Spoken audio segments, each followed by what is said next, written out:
Selamat siang pemirsa Bali TV, saat ini saya sedang berada di Pantai Sanur untuk mengetahui situasi dan kondisi penyeberangan menuju Nusa Lembongan dan Nusa Penida pasca merebaknya virus corona. Selamat siang Bapak. Selamat siang. Ya, perkenalkan saya Dewi. Bapak dengan Bapak Tony, Bapak Tony sebagai Kepala Wilayah Kerja Sanur. Bagaimana Pak terkait penyeberangan jumlah penyeberang untuk menuju ke Nusa Lembongan dan Nusa Penida pasca merebaknya virus corona? Baik, terima kasih.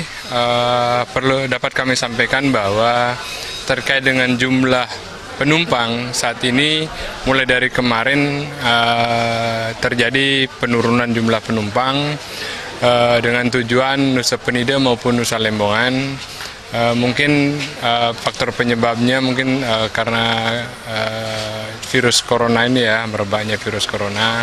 Tapi dari kami tetap menghimbau kepada seluruh operator agar senantiasa menjaga kebersihan kapalnya, senantiasa mencuci tangan dengan cairan yang memang peruntukannya untuk kebersihan ya. Penumpang kalau seperti biasanya itu mencapai sekitar 1.000 orang per harinya. Tapi dengan kondisi saat ini mulai dari kemarin terjadi penurunan, kira-kira dalam sehari untuk keberangkatan penumpang dari Sanur ke Lembongan maupun ke Nusa Penida terjadi penurunan sekitar 500 orang yang berangkat hari ini. Ya. Artinya penurunan itu signifikan ya Pak? Ya, cukup mengganggu juga terkait dengan ini ya, pendapatan terhadap masyarakat ya.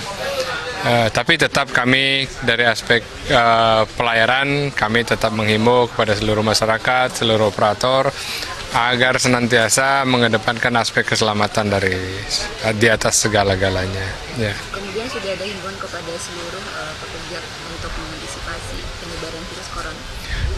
Kami menghimbau kepada seluruh operator baik di kapal maupun di reservasi agar senantiasa menjaga kebersihannya, selalu mencuci tangan dengan cairan yang desinfektan ya, cairan pembersih ya.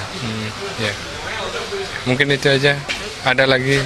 Terima kasih. Ya, terima kasih. Baik pemirsa Bali TV, tadi bincangnya bersama Bapak Tony, Kepala Wilayah Kerja untuk penyeberangan menuju Nusa Lembongan dan Nusa Penida. Baik, saya Dewi Yuneri dalam Breaking News Bali TV, sampai jumpa.